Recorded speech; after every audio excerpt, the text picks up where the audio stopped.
sudah sampai kepada titik yang sangat mengkhawatirkan. Ulama selama ini diam. Kenapa? Karena selama ini belum ada indikasi umat Islam terbelah. Maka siapa saja yang mengaku sebagai cucu baginda Nabi ingin dipercaya, silahkan adakan tes DNA dan kita akan percaya kalau DNA-nya sesuai dengan DNA orang Arab, sesuai dengan DNA Bani Hashim, sesuai dengan DNA daripada Bani Abi Talib, ayah daripada Sayyidina Ali karramallahu wajhah. Tapi Anda tidak akan bisa meruntuhkan kebenaran dari Allah, nggak akan bisa. Silahkan mereka yang sudah melakukan DNA, coba suruh minta ke nagobah yang ada di dunia ini, bisa diisbat nasab dengan DNA nya dia? Nah, bisa saudara. Ini ngawur, ini ngawur karena memang tidak.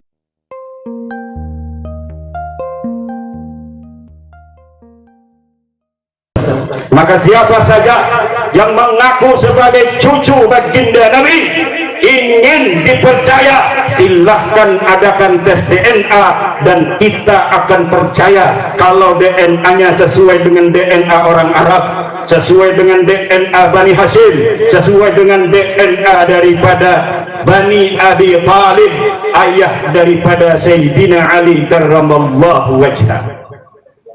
Karena apa, saudara-saudara? Hari-hari ini banyak orang yang mengaku-ngaku sebagai cucunya baginda Nabi besar Muhammad, kemudian mereka datang untuk memecah belah umat. Ini sudah sampai kepada titik yang sangat mengkhawatirkan. Ulama selama ini diam. Kenapa? Karena selama ini belum ada indikasi umat Islam terbelah. Kalau dia ngaku cucu Nabi untuk mempersatukan Islam, urusan ngakunya pada cucu Nabi itu urusan dia dengan Allah. Tetapi mempersatukannya itu ada nilai manfaatnya. Kalau dia ngaku cucu Nabi, mengajak orang-orang tiga raksa untuk salat 5 waktu, mengajak umat Islam untuk berpuasa, mengaku cucu Nabi untuk mendekatkan diri kepada Allah, mengajak umat Islam untuk mendekatkan diri kepada Allah, itu tidak ada bahayanya, kita biarkan. Tapi kalau dia mengaku cucu baginda Nabi, kemudian datang untuk memecah belah umat Islam, maka kita akan uji sampai mana kebenaran bahwa dia cucu Nabi, baik secara ilmu nasab, secara silsilah dari kitab-kitab abad ke-5, abad ke-6, abad ke-7, abad ke-8, abad ke-9 Hijriah, kita jadikan pedoman untuk mengukur keabsahan daripada nasab seseorang yang mengaku sebagai cucunya baginda Nabi. Kalau secara silsilah dari kitab-kitab yang terpercaya dia terkonfirmasi sebagai cucu baginda Nabi, baru kita percaya dia sebagai cucu baginda Nabi. Apalagi kalau berani tes DNA seperti keturunan daripada Syekh Abdul Qadir Al-Jilani. Tapi kalau orang yang sudah tidak terkonfirmasi sebagai cucunya baginda Nabi, kemudian datang ke umat Islam untuk memecah belah umat Islam, dia mengaku-ngaku cucu Nabi di hadapan publik, ini punya konsekuensi besar terhadap agama Nabi besar Muhammad sallallahu alaihi wasallam. Apalagi dia menjadikan umat Nabi Muhammad dijadikan sebagai budak, bukan diangkat derajatnya, tapi dijadikan sebagai budak-budak manusia, diajak demo yang tidak ada manfaatnya, bukan demi agama, bukan demi Rasulullah, bukan demi apapun yang bermanfaat bagi yang diajak, tetapi hanya demi namanya semata. Maka ini memanfaatkan umat Islam untuk kepentingan pribadi. Para ulama tidak boleh diam lagi. Para ulama harus menyelamatkan umat Muhammad sallallahu alaihi wasallam yang telah diperdekakan oleh Muhammad sallallahu alaihi wasallam.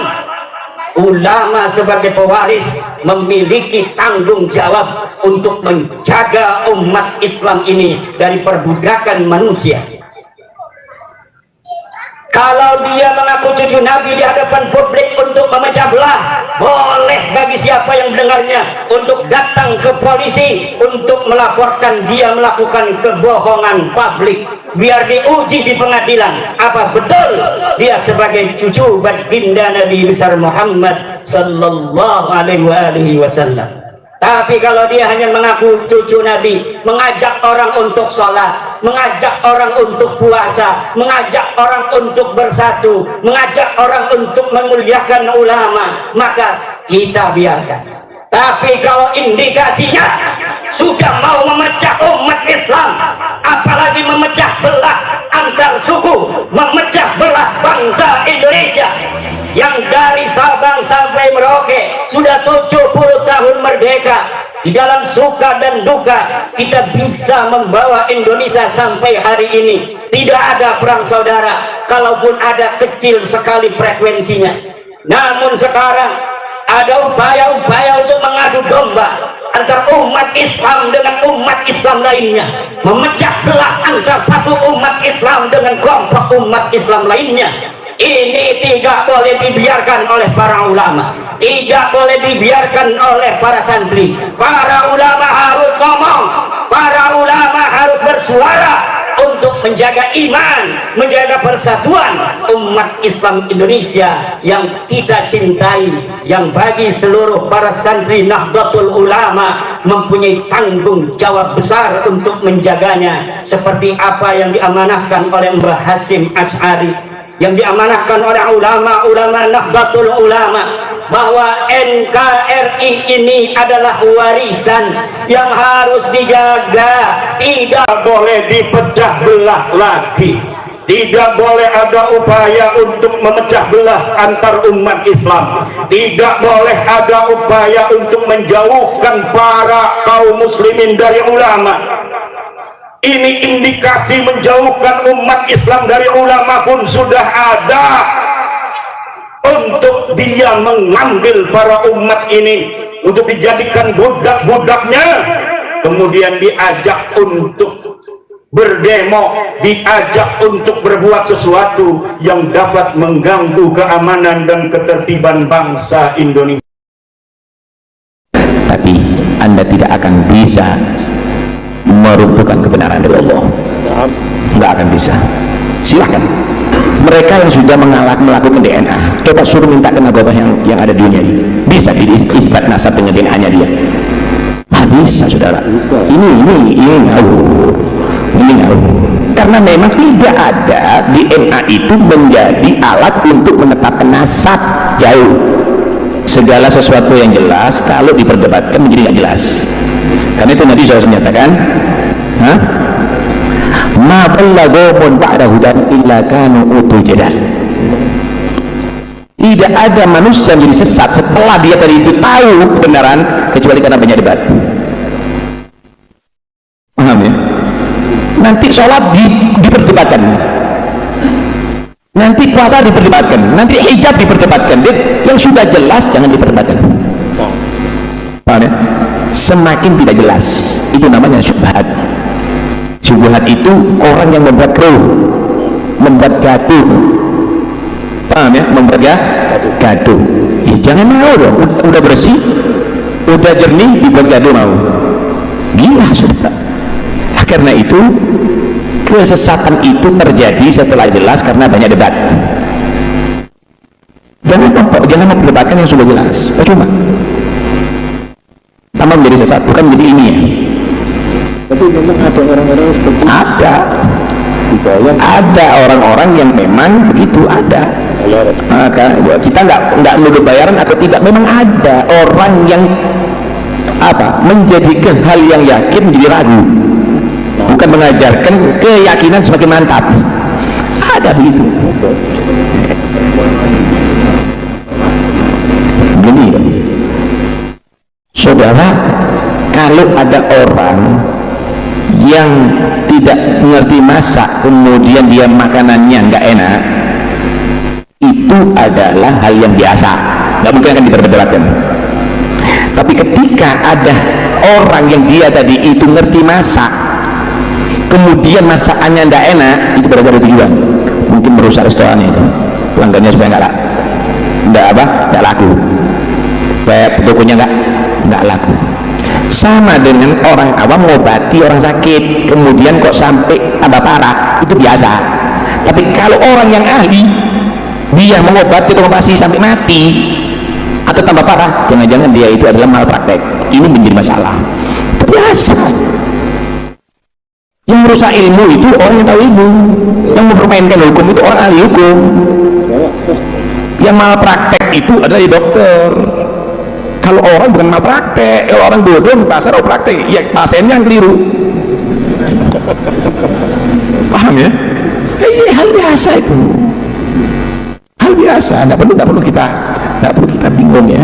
Jadi kalau sudah jelas, kenapa harus berdebat? Ini baju apa warnanya? Putih. Ada orang mengatakan itu bukan putih, itu coklat atau itu abu-abu. Itu mau bingung. Tinggal kan menyatakan, oh orang ini nggak jelas sih matanya nih.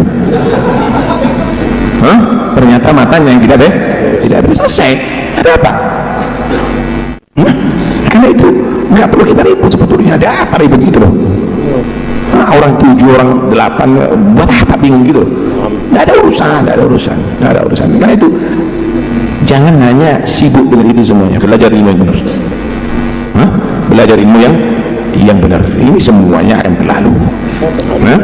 Ini semuanya akan berlalu. Nggak ada membuang waktu lah Anda kalau membahas itu, ya capek nantinya, sayang lah ya, sayang. Silahkan Anda mau berusaha, silahkan sekuat Anda, dan yang bayar kalau ada bayarnya, silahkan keluarkan banyak duit Anda, tapi Anda tidak akan bisa meruntuhkan kebenaran dari Allah. Nggak akan bisa. Silahkan, dan itu bukan hal yang baru, itu juga dari dulu juga ada, nggak ada masalah, biasa lah itu, biasa. Saudara, kasih tahu ya, yang bersaing dengan penjual es sama-sama penjual es, tidak mungkin penjual bakso. Penjual bakso dengan penjual es bisa kerjasama. Yang bersaing dengan penjual bakso sama-sama penjual bakso. Yang bersaing dai itu sama-sama dainya. Yang bersaing dalam ceramah ya sama-sama penceramahnya. Itu biasa. Ya, itu biasa. Tinggal kamu merasakan mana yang nikmat. Bakso mana yang nikmat? Es mana yang nikmat? Mana yang halal? Mana yang baik? Tinggal kamu yang pilih. Tinggal kamu yang pilih. Monggo silakan. Kalau Anda misalnya senang dengan bakso mercon, monggo. Kalau Anda ingin merasakan bakso misalnya pedas, silahkan. Anda bisa pilih. Tidak ada masalah. Tidak ada masalah. Tetap aja lanjut. Tidak ada yang lanjut. Biarlah. Tapi tidak mungkin. Wallahu a'lam ala amri. Allah pasti menjadikan yang terbenar, yang diridhoi oleh Allah pasti akan, itu adalah unggul. Ada orang dia tadi itu terpengaruh, ada orang dia itu mempengaruhi. Ketika menjadi jelas bahwa itu tidak benar, ya orang akan berubah lagi. Orang akan berubah lagi. Udahlah, biasa aja. Biar nanti orang akan tahu dengan sendirinya. Bohong ditutupi, tambah bohong, lama-lama oh pendusta ini. Orang akan tahu nanti. Paham ya? Minta ini sudah jelaskan ini, oh cuma. Sekalipun ulama seluruh dunia berkata apapun, saya tetap, ya sudah. Ada apa inti ladeni? Tidak perlu diladeni. Tidak perlu diladeni. Udahlah, kita tidak perlu bicarakan fulan atau fulan. Belajar seperti begini ini membersihkan hati, menenangkan jiwa. Nggak usah urusan itu. Karena itu kalau cari ilmu, belajar. Jangan di Google, jangan di medsos. Ini kalau cari ruwet di situ. Tapi kalau mau cari ilmu, sini, ngajian sini. Ke sini. Wah, itu doktrin itu. Ya sudah, terserah. Ya, saya ngajak yang baik. Ya, itu memperhatikan doktrin atau apa. Ya. Oh, nanti kamu akan menjadi budak-budak. Kita semuanya budak Allah. Ya, nah, kita nggak perlu gitu ya. Jongos, silahkan Anda akan berkomentar. Nggak ada. Ya, kita akan menjadi umat Muhammad yang bersatu karena Allah. Berpisah juga karena Allah. Berkumpul karena Allah. Alhamdulillah kita kumpul ada di masjid, kita sholat berjamaah, kita bahas ilmu agama. Alhamdulillah, udah cukuplah, kita nggak perlu macam-macam. Silahkan Anda membahas ilmiah tapi Anda tidak meladeni, Anda tidak pernah hadir, Anda hanya keluar uang. Kita DNA saudara. Sekarang saya mau tanya, ini tak kasih gambaran.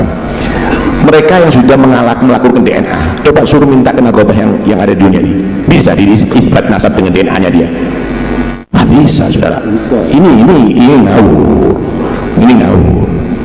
Dia menyuruh misalnya yang saya ini DNA, oke, kamu yang sudah menyatakan DNA kamu benar, coba minta ke narkoba di seluruh dunia, bisa tidak kamu dianggap Sayyid dengan DNA kamu? Nggak akan diterima, gitu loh. Kenapa? Karena memang tidak ada DNA itu menjadi